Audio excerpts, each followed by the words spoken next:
October is canceled, or at least that's the prevailing thought, after a serious crypto crash happened late last week, making investors ask themselves, is this the end of the bull run? In this video, we're going to break down what exactly happened last week. Is this the end, or is there more to look forward to? And what is the outlook for the next 5 to 6 months? If you want to learn more, like and subscribe down below, and let's get into today's video. All right, guys, so I know we're all spooked. Massive sell-off. We're supposed to be in October, supposed to be the end of the 4-year cycle. What is going on? I just want to throw this out there too. I'm doing a 4-year cycle video next. We're going to explain where we are in the cycle and why. Has the 4-year cycle been extended? Going to break down the charts, going to break down the expert opinion. You don't want to miss that one. But for today's video, we're going to explain what exactly happened last week. Why did we see a massive panic, and why am I not worried? Because honestly, there's nothing to worry about. We had some stresses in liquidity, essentially, and there was a massive scare. So let's get into this. It's actually simpler than you think, and it's really not a big deal. This is really going to put you at ease. So let's go to the charts. Have a look on your screen. We've got the change in federal debt going higher. Debt is always going higher. We have the change in SOMA.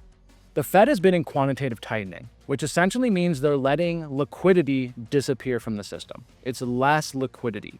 Liquidity is the key to financial markets. And so what we've been seeing is a fundamental stress in liquidity. If you're participating in the buying and selling of bonds in the US financial system, you want there to be liquidity. You have to be able to pull liquidity from a pool of existing liquidity to help finance the bonds. Less liquidity means everyone kind of gets a little more nervous, essentially. And right now, the Fed is pulling liquidity out of the system. Very little liquidity. Also at the same time, we're seeing the reverse repo program is basically drained. When there's not a lot of liquidity, if I need cash, liquidity is cash. If I need cash and it's not floating around very easily, I can go to the reverse repo and take it from there. Easy. Go to the Fed. The Fed has money, I can go there. Fed doesn't have any money right now.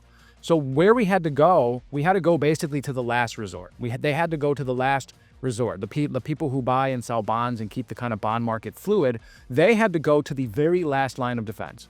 To put it in perspective, if this last emergency pool of money were to dry up, the Fed would have to print money immediately or the whole system would start to collapse. So we were pretty much on our last leg. We needed more liquidity. And when there's not enough liquidity, financial tensions start to arise. That's when you start to see asset sell-offs, people start to de-risk, people kind of get nervous because there's not enough money. That was happening. Normally, that's not a huge deal. That can happen. And so at the same time, as this kind of fundamental liquidity strain is happening in the plumbing of the financial system, we have a regional bank stock sell-off. The stocks from some regional banks starts to plummet. People look at this, they go, what's happening here? What had happened is a few banks actually announced that they had actually taken some losses. One of them even got frauded. Hey, we lost $50 million.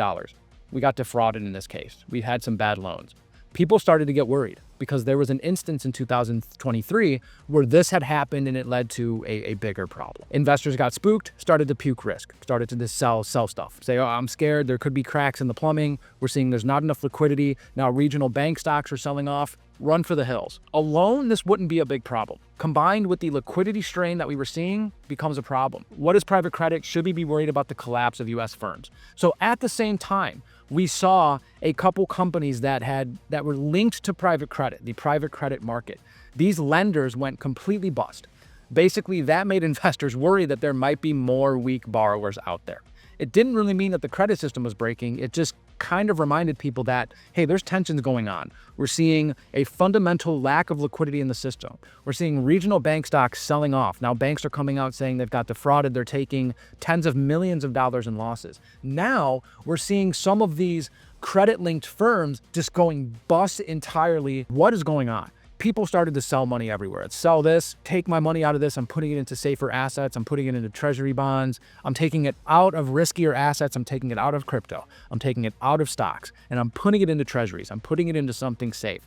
And basically it was a giant de-risking cascade. Any one of these three things, liquidity strain, regional bank stock sell-off, credit-linked firm going bust, any one of these three things happens. These things happen, okay? It happens, whatever, not a big deal. The fact that they all happen at the same time, within the same day or two, was concerning. Then, to make matters worse, to make matters absolutely worse, You have Jamie Dimon coming out, raise fears of credit stress with Dimon warning of more cockroaches. This guy comes out and says, oh, well, and he was referring to, you know, what I'm explaining here, the regional banks and the credit firms.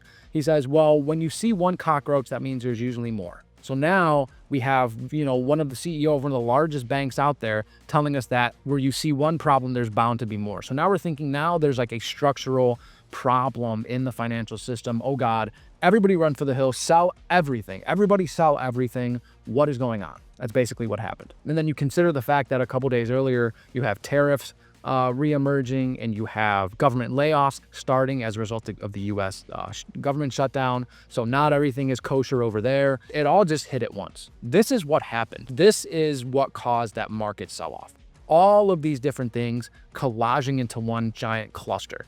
Now you ask yourself, do you believe in coincidences? I don't know. Is there a bigger story? What are we going to see next week? I can't tell you. That being said, what I can tell you is that if this is the extent of the problem, and right now we don't really have any reason to suspect that there might be more. It's stabilized, markets have stabilized, Bitcoin still, you know, we're at 106, 107, we dipped, we recovered, we're steady. We'll have to see what happens next week. Is there more regional bank stress? Is there more credit firms blowing up? If that's the case, might be a problem. The thing is, if there's problems going on in the liquidity world, there's not enough money, people are having problems financing this or doing whatever, the Fed will always step in. The answer is always more stimulus. The answer is never let the system collapse. That's never going to be their move. As hawkish as Powell is, he's never going to just kick back and say, well, just, you know, let it collapse. It's never going to be what he decides to do. The answer to a crisis, to a financial crisis, is always more stimulus. And that is explained right here in this chart. I mean, look at this. This is the COVID crisis. That is the answer to crisis.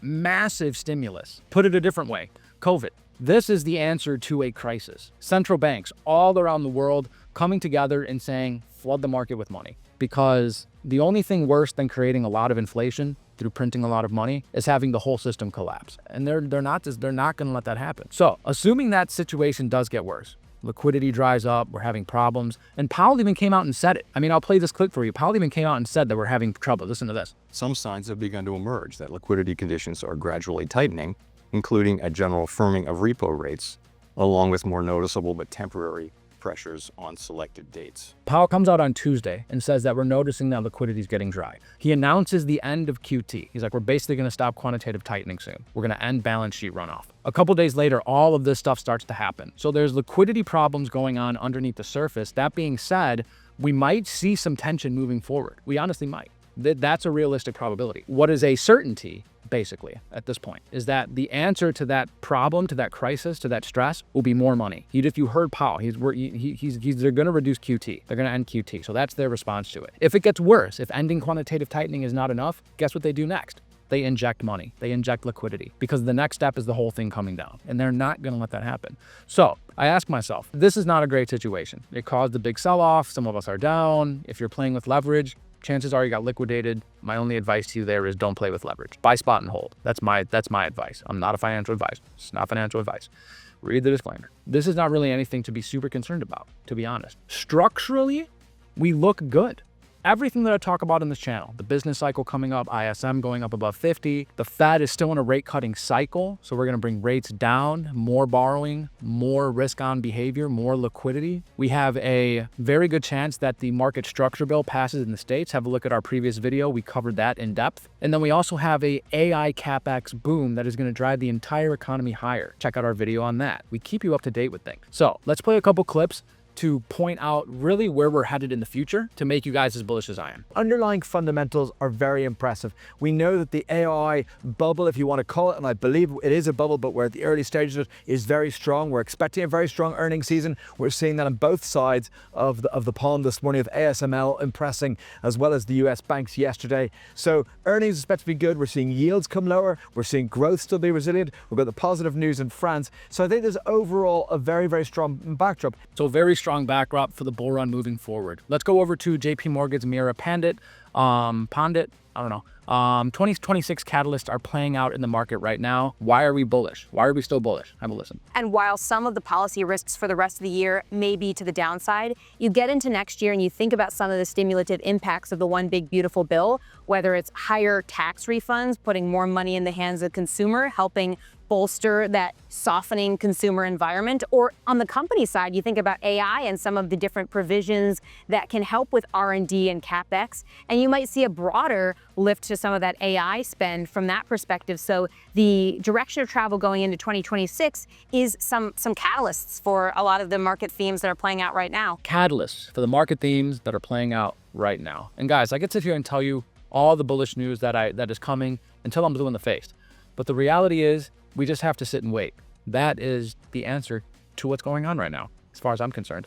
Wait for these catalysts to play out. You're hearing it from some of the best investors in the world. You're seeing it in the data. And most importantly, you're seeing it on this channel. And if you want to see more insights to make you a convicted, confident, and most importantly, knowledgeable investor in this crypto bull run, you got to like and subscribe down below. Leave me a comment. Let me know if you've learned anything. I'm sure you have. Maybe you have to watch this video over, but it's important to understand what is happening in financial markets if you want to do the best that you possibly can. As always, thank you for being here, and we'll see you in the next video.